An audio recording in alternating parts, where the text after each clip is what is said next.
Welcome everybody to Thursdays at the Daily Huddle, when we are discussing spiritual matters. I am your host, Dr. Monikah Ogando. And I have a quote for you. Our theme for today is, what does prayer mean and how do you use it? So I have a quote. It's going to give you a preview of coming attractions. It's a quote by Mother Teresa. She says, "I used to believe that prayer changes things, but now I know that prayer changes us. We change things." Welcome to the Daily Huddle.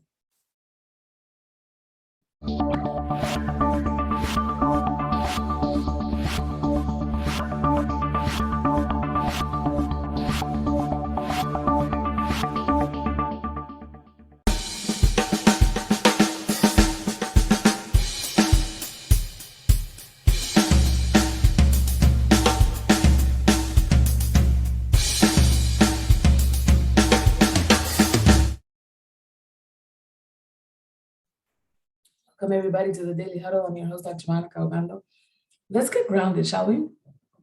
Let's get grounded. And the first disclaimer that I'm going to give you is that I have become a dog mom overnight. My daughter is active in the Navy and she couldn't bring her dogs with her to the next assignment where she's going to be at for a month. So the dogs are downstairs. So if you hear any barking, that's not thunderstorms. That's not somebody praying on the prayer day today. That's the dogs downstairs being obnoxious, and I don't know how to control them. So that's the disclaimer. But as we get grounded, I want you to take a breath and be in the now moment. I want you to ask yourself, how, I'm going to ask Tara, because Tara has the friendly video today. Tara, how are you and what are you thankful for today? Oh, good morning. How am I? I am creative and excited. I love that. And so thank you. And what was the other question? What are you thankful for? Oh, I am thankful for authentic connection. Mm-hmm. Real stuff. Here. Oh, I'm team authentic all the way. I love that. Thank you. Michelle, welcome. So nice to see you, my friend. Where are you? And who are you going to hug today? I am right here where I need to be with Dr. Monikah Ogando, listening about being prayerful. And I am going to hug my stepbrother. I haven't seen him in forever. And so that's who I'm going to hug today. That's lovely. That is lovely. Well, I am very excited to be with you today. This conversation about prayer, what does prayer mean and how do you use it? How do you practice it? Is something that has been foundational in many of our spiritual traditions, because in a very basic way, it is a way that we communicate with the divine. At a very basic level, it is an invocation or an act that seeks to activate rapport with the divine or with an object of worship, through deliberate communication. And then later on, it has become or has evolved into some act of supplication, right? Like asking for help or expressing thanks. And I want to talk with you today about, what does prayer mean to you and how do you use it? How do you wish that you could use it? I think that the experience or the relationship that we have with the divine, the way that it matures, mirrors and corresponds and is parallel to the ways that our relationship to our parents grows and matures. Now, hear me out. When you are in your mother's womb, God is just everywhere. Everything is related to God, just like mom, right? It's like if mom is not doing well, you're not doing well. And mom staying alive is paramount to you staying alive. And when we are then born and we're out of our mother's wombs, Our caretaker, whether it's our biological mom or not, but our caretaker is God. And when we're little, when we're that little, when we're babies, when we're infants, we do not have object permanence in our cognitive knowledge. So when mom or dad or caregiver goes out of the room that we're in, they've essentially died. That's why kids freak out when you leave the room, because they're like, oh my God, I don't want you to die. Where am I going to eat? And it's not even out of love for you. It's because out of self-sufficiency. Like, where am I going to eat if you disappear? And so eventually our parents or our caregivers become not only the source of physical survival and sustenance, but also emotional. So this is where we get love from. This is where we get validation from. This is where we get, our acceptance and nurturing from. Eventually, as we mature, we also want to learn ideas, philosophies, ways of being, values, etc. That's more like the mental structure of the world, right? And it's also where we learn our spiritual traditions from. 90% of the world's population follows the tradition they grew up in.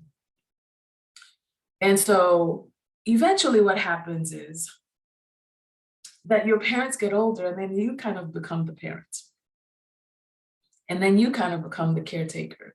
And they look to you for validation and they seek you for their physical sustenance and survival. So it becomes a full circle moment. Now put that into your relationship with the divine.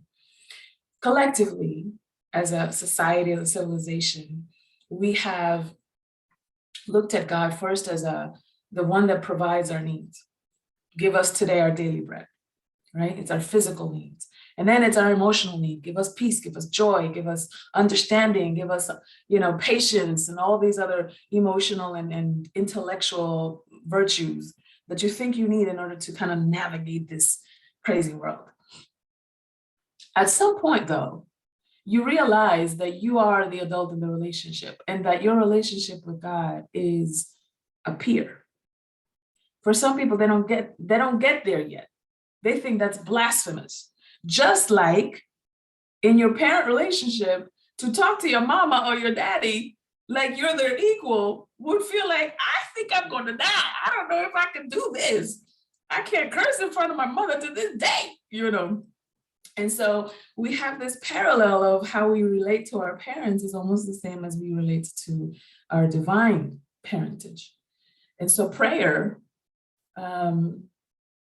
becomes a metric, I think, in the ways in which how you communicate with the divine is a metric of what you think your relationship to the divine is. So at the beginning of that relationship, a prayer could be, give me this, I want this, and if it be your will. And then we get polite, it's like, only if you want to, mama. But this would be really nice, And at some point when you become an adult and you're making a request of mom or dad and it's a peer relationship, I'm not going to say that it's an order, but it's more like an expectation that if I ask it of you, you're going to give it to me. Right? When I ask my mom, for example, Mom, can you be downstairs at 6 o'clock so I can pick you up and take you to your appointment? I'm expecting that the answer is going to be yes. I'm doing this for you, ma'am. I'm taking you to your appointment. What do you mean? Why are we negotiating this? Right? And so there's this expectation of a yes. There's this expectation of, and at that point, and if you are traditionally Christian, you probably have seen this in the Bible, that when Jesus prays, he prays with that expectation too. In fact, his prayers are not requests. They're like anticipatory gratitude for what has already happened. Right? So the prayers are like, I thank you for this thing that hasn't happened yet and I don't have any evidence of, but I know, because I know you and I know me, that this is a done deal. And so I want to explore this with you. What do you think of this parallel between your relationship? And don't take it quite literally like it's your relationship with your parents, right? I'm talking about like human nature. A baby, an infant, a child, an adolescent, an adult human relating to their parents or their caregivers or a family of origin. And that parallels to the relationship that we have with the divine. And when you can see the generalities, then you can start getting specific, like, oh, well, maybe this is what informs the way that I related to my mom or dad throughout my years has informed the way that I relate to the divine. Perhaps if you had an absent father or an absent mom or an emotionally unavailable father or mom, then you thought that God was like, maybe there, maybe not, crapshoot, depends if they're in a good mood, if they're drunk, if they're job, if they're da-da-da, the same kind of uncertainty or unreliability that you had with your family of origin, you've assigned those qualities to God as well. And perhaps that's the reason why sometimes when we ask something of our parents and we don't get it, we think prayer is a crapshoot with God too. It's just as much a gamble. What do you think of that? Let's talk about it. I see some smoke coming out of people's ears. Come on, let's talk about it. That's a very interesting concept. And it makes me ponder about my relationship with my parents. We were immigrants and lived in refugee camps for a year. And my parents were physically unavailable. My grandmother was my caretaker because they were working so hard to establish us here in a new country. We came here with one suitcase for 2 adults and 2 children. We had nothing. And so, they were working every possible shift. Dad started as an orderly in the hospital, washing bedpans so he could be around medical English. So it was definitely unavailable parenting. And I'm Orthodox Christian, so I struggle with prayer the way the Orthodox, it is in Orthodoxy. I struggle with that. And that really, what you're describing really kind of makes sense to why I struggle. Interesting. Very interesting. Thank you. What do you struggle with? I'm curious. What do I struggle with? Some days it used to be that I was just very ambivalent about, is there a God? Maybe, maybe not. Since I've been traveling, there have been too many coincidences for there to be any doubt that there is something guiding me. That there is something telling me, yes, you're doing what you're supposed to. But that next step of actually being prayerful is still missing. I don't pray. I'll say little prayers like, asking for something like you described, give me peace, things like that. But I never have conversations. That's put a bookmark on that, Michelle, because that's really juicy. That's really juicy, and that feels like an opening to an even deeper level of this conversation. So put a pin mark on that. I love what you're sharing. Thank you for your share. Is that Cece with her hand up? Let me see. Unmute yourself. Now. Yes, it's Cece. There we go. Is it an echo in here? Because there is, yes. I'm in the pool, so I'm in Louisiana. Pardon me, darling. Yes. Pardon me while you swim in the sacred waters of the bayou, honey. Yes, I'm honoring promises to myself. I love that. To take care of myself. And prayer is one way to take care of myself. And I did learn from my parents how to fake it, like pretend like you really are spiritual. And we weren't. So the process of undoing what I learned is taking a long time. And so prayer for me is really to get closer to God, for him to reveal to me what I need to do and how I need to change. And so I don't keep my mouth closed enough to hear him, because I'm looking for like, yeah, okay. Like people, sometimes you get a response, whether it's nodding the head, no, yes. Yes. And with God, I have to wait for him to speak to me. So the conversation is running all day long, is whether or not I can hear what he's saying, because I'm always opening my mouth. So that's one thing that I'm learning, and stop talking to people, because people can't give me the answers, God does. So maybe that's where I've been stuck for a long time, is getting confirmation from other people instead of just hearing and waiting for God to talk to me individually. Yeah. And thank you. Yeah, absolutely. What a great point you bring up. Sometimes our prayers are orders, kind of like the divine Walmart. Can I get this? Can I get that? Well, and maybe not Walmart, honey. Maybe you have a fancier God. Maybe you have Neiman Marcus God, or right, Rob Report God. Lord have mercy. And your prayers are a lot bigger than that, right? And so, yeah, I love. There are a couple of things that you said that stood out for me. One, learning from our parents to fake it and to present a public persona out here, and then something else is going on internally or inside the house. And the way that we protect that a lot of times is to say, family business is family business, or what happens in the house stays in the house. And it's our first experience of Vegas, right? It's like, there's some stuff in Vegas that happens. It's like, you don't even want to admit it to yourself, let alone talking to somebody else, right? And so, and then also understanding that prayer may or may not be a two-way communication, right? I think that's where meditation comes in, right? So prayer may be your communication to the divine, and meditation may be what you hear back. Something to play with. Tara, you got something? Unmute. Yeah. So thank you for this conversation. It's really fascinating.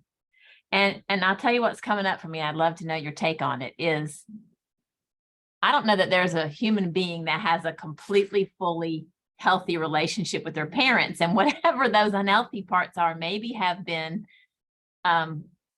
connected to their relationship with God. And two things that come up for me, and this comes from having years and years of conversations with Christians. One is guilt. A lot of times people's relationship with God, there's this guilt piece in there, and maybe a lot of that does come from parents. Like, parents punished. Is God a punishing God? Is God the master of karma? And the other piece of it is when we're young and we have this like, well, my parents will handle it. Like, I don't really have to worry about anything except for now in this moment, and my parents will handle that. And I feel people taking that same spirit into their relationship with God. And what I mean by that is, I'm just going to give it up to God. I'm just going to let God be in control. I'm not in control. I remember that. And I struggle with that mentality. Like, that makes me feel very uncomfortable. Like, I have to take action. And I think God gives me that ability, but I've never been that like, oh, God's got it. I'm just going to sit back and wait for God. So anyway. Yeah. Is that kind of where you're going? Because I definitely think this is a fascinating. I don't know that there was a particular place where I was going, because I'm feeling very exploratory about this conversation. But you bring up a great point in terms of like this. There's this level of abdicating responsibility or power that I hear in what you're saying, giving it up to God. Whereas for me, when I have heard it or when I have said it, it hasn't necessarily been abdicating my power to effect change or to be at cause in my own life, but more so a detachment from the outcome or surrender, that there are other forces at play that I may not necessarily be even aware of or understand or agree with, right? I don't know how I'm able to talk to you across Wi-Fi and internet, and I don't know how that stuff works. I just know that I can do it, right? And been doing it, right? And so it's an opportunity for me to be like, there's some stuff that's my business. My business is to show up on this chair at 9:00 Eastern every Thursday, and to have something to say and to have engaging conversation. Now, how Zoom works and Wi-Fi and connecting and Tara being here or not being, that's not my business. That's up to God, is the way I would say it, right? Okay. And so, yeah, Michelle, you bring up a great point in the chat. She says, so give up the cares, but not the effort. right? So it's like there's a thing I can do. And this sometimes happens in my business coaching. You know, I have coaching clients that sometimes I'll challenge some of their frustration with certain things. It's like, I'm not getting results. How do you know you're not getting results? Have you done everything? Have you given it 100%? It's like, after you gave your 100%, nothing worked, really? Right? And so when they begin to audit, right, their own effort, their own behavior, is like, oh yeah, okay, I can see and then we can start getting into some of the emotional reasons why we do the same thing. So, yes, Michelle, you're muted. I had to bring my cursor over to the other side of the page. So on the hearing God's reply side, when I was dealing with a really bad family tragedy, I knew people were praying for us. And I would hear from relatives, oh, we're praying for you, things like that. And I had always been kind of, oh, okay, that's nice. But when we were going through all this, there were times that I felt like a warm blanket was around me. Mm-hmm. Mm-hmm. And I know that we made it through partly because so many people were lifting us up in prayer. It's hard to deny. Sure. Yeah. Yeah. It was that feeling. Mm-hmm. So sometimes the answers aren't answers, Yes. if you will. Yes. Yeah, I totally get what you're saying. One of the disadvantages of making mainstream a primarily masculine / colonizer / capitalistic approach to the way that we do culture is that there are certain aspects of our human experience that get downplayed, minimized, and dismissed altogether. The first and only language that we speak throughout our entire life is energy. I mean, even you could be born out of the womb and you know if you're in danger, right? Energetically. And so, and we see it even in animals. Sometimes an animal will approach, I'm learning this from the dogs, my daughter's dogs. A dog will approach a particular person, or a person will approach the dog, and the dog's like, I'm not having you. They can't articulate it, they don't have language, they don't have memory of this person, but the energy is like, nope, not having it. And I would be like, how do they know? They don't have data. You haven't heard them speak. You haven't been around this, but it's energy. You can't, dispute that. And so to your point, when people say, maybe people can't, in our state of helplessness, sometimes we feel like, okay, yes, you're telling me to do all you can do. I've done all that I can do, and there's still more to do, and I don't have access to it. So the best I can do is to send somebody some comfort, is to send somebody some peace, is to send somebody that energy of letting them know that they're loved and they're supported, and I don't know what to do, or I've done everything that I can do, and there's still a gap. So I'm going to send this energy to stand in the gap of what I can't do technically, pragmatically, with my own effort. And I think that's what you're speaking to, Michelle, that warm blanket is, standing in the gap. And there are other things that we don't like to deal with in our human experience: grief and loss and anger and guilt and shame and regret. And it's all of those dark emotions are part of our human experience. And when we encounter them, we want to fix them. But if they were friends, sent here to teach us something, sent here to give us a piece of our journey so that we can more completely and valiantly and courageously move to the next chapter in our lives, then perhaps we would not necessarily be more inviting, but perhaps more patient when anger comes, when grief comes, when loss comes. And that would inform probably our prayers. Some of you know, if you've been here for a minute, you know that there was a period of time in the year 2021 where for 7 months, somebody died in my life. Somebody died in my life. It was like one after the other after the other. I was like, what am I, Job? What is happening here? But what that allowed me to do was, number one, to get quiet, because I felt impaired. I felt like, okay, I've taken too many blows to the belly. I'm going to sit down. And then the other thing was to make me more daring, because, excuse my French, since you're in the bayou over there in the pool, honey, you won't mind my French, but I think I lost all my give a fucks. I was like, we are mortal. We're gonna be you can't get out of this thing alive. So how about you live your life to the fullest? How about you take the risk? How about you say the thing? How about you advocate for yourself and advocate for others and just wastefully love people? Just wastefully, like for no reason. Like, oh, that's too much, Tara. That's too much. That's too much hugging. That's too much laughing. That's too much that, leaving it all on the field. Because what are you going to take it with you? To where? To whom? You don't even know. You can't answer that question, right? So that prayer has been so significant in my life as just a personal experience, has been kind of like as an invitation to that conversation. Just like how we do here in the Daily Huddle, where I'm like, I want to talk about this. What do you guys think? Let's talk about it. Let's explore it. Let's massage this thing together. That's what prayer is to me. That it's like, I have this issue, or I have this problem, or I'm thinking about this, or, I'm wondering about this other thing, whatever. And to your points, in terms of like getting these coincidences, Michelle, you're talking about there are too many coincidences for me to deny this. I also have to get really quiet enough to be able to hear some of those subtle messages.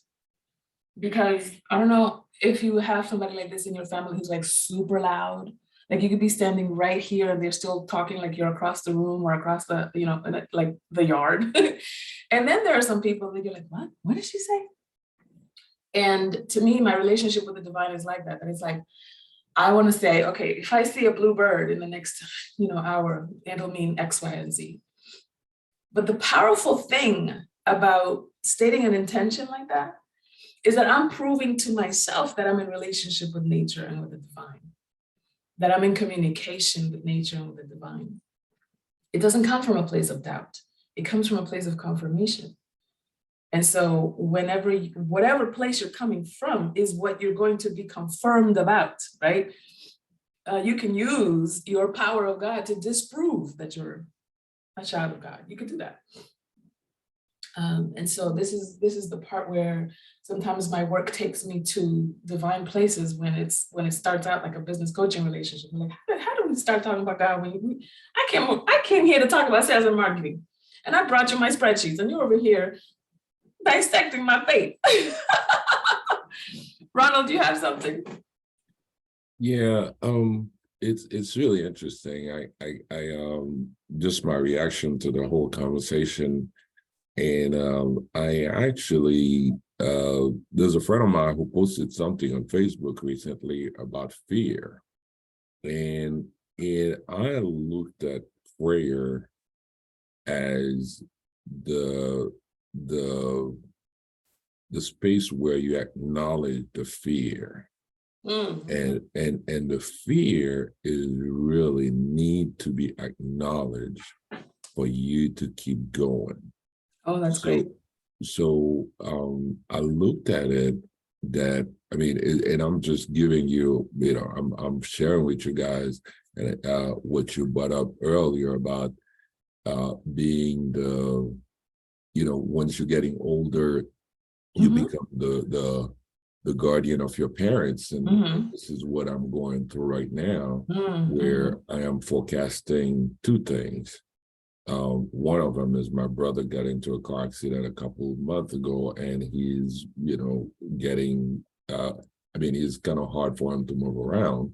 And I'm helping him, but I'm also dealing with my mother that is, going slowly into the, being forgetful, and, thank God at 85, she's still moving around and do a lot of things, but, I can see it coming. So those are my fear, is like, Ronald, you're going to be alone in this whole thing by yourself. But I sat down and that fear was creeping on me. And I sat down and started looking into this as saying, okay, God, give me the courage to go through this. and all is opening up. I mean, I'm opening up with a case manager, a social worker case manager that's helping me defining what's next for my mom. I'm coming up with a strategy to help my brother get by himself, well. So what I'm sharing here is the fear is open up the space for the prayer, and the prayer give you the courage to act and to get result. And this is acting constantly to get result. It's not acknowledge the fear and then keep praying to get result and stay on the course for results. So I wanted to share that because I think that's the prayer is basically a positive injection in your brain. It's a positive injection that I get. Yeah. Anyway, that's a long. What you shared with me, but first of all, my love to you and your family, and to you as you to strengthen you, fortify you as you lead your family through this time of transition. And what you're saying also speaks to me about there's this theme in that movie Inside Out. They had different personalities of the emotional self of this little girl that was the protagonist of the movie, and one of them was sadness. And at first it was like, oh gosh, she's just ruining everything, turning everything blue, just sit over there. And this is what we do with our negative emotions, right? But the gift that sadness was it opened the way for empathy. It opened the way for connection. It opened the way for somebody to be there for you in a way that you couldn't be there for yourself. And so it engendered curiosity in me of saying, okay, well, what are the negative or the shadow emotions that I've been ignoring or dismissing or telling it to go sit in a corner, but they have something really, really valuable to add to my life, and I haven't been looking. So thank you for sharing that in terms of, speaking to the fear and then letting the fear open up the way to courage, or the way to connection, the way to create intimacy with other people when somebody else isn't equipped to do that with you or for you. So I appreciate you. And for all of that, everybody, thank you for being here. We're a little bit past the time, but I want you to know that we are always standing with you to love generously, to laugh vigorously, to give of your time, of your energy, of your talent, move your body, exercise, dance, etc. Twerk. I'm a fan of twerking. That's a sacred practice, by the way. That's another sermon for another Sunday. I want you to stress less, eat more plant-based foods, sleep at least 7 hours, and of course, always check yourself before you wreck yourself, audit your assumptions. Thanks, everybody, for being here. We appreciate you.